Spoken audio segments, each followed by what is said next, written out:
এরকম ঘটনা কিন্তু আপনার সাথেও ঘটতে পারে, তাই আগে থেকেই সতর্কতা অবলম্বন করুন।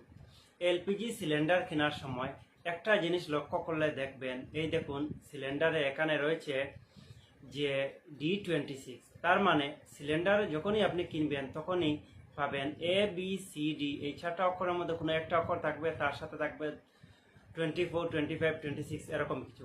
তার মানে আপনি বুঝে নেবেন এটা হচ্ছে আপনার সিলিন্ডারের ভ্যালিডিটি, এক্সপায়ারি ডেট।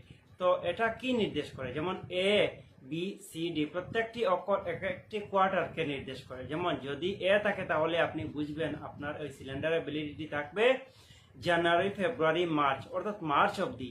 বি হচ্ছে এপ্রিল, মে, জুন। সি হচ্ছে জুলাই, আগস্ট, সেপ্টেম্বর এবং ডি হচ্ছে অক্টোবর, নভেম্বর ও ডিসেম্বর। আর সাথে 25, 26 বা 27 যে নাম্বারটি থাকবে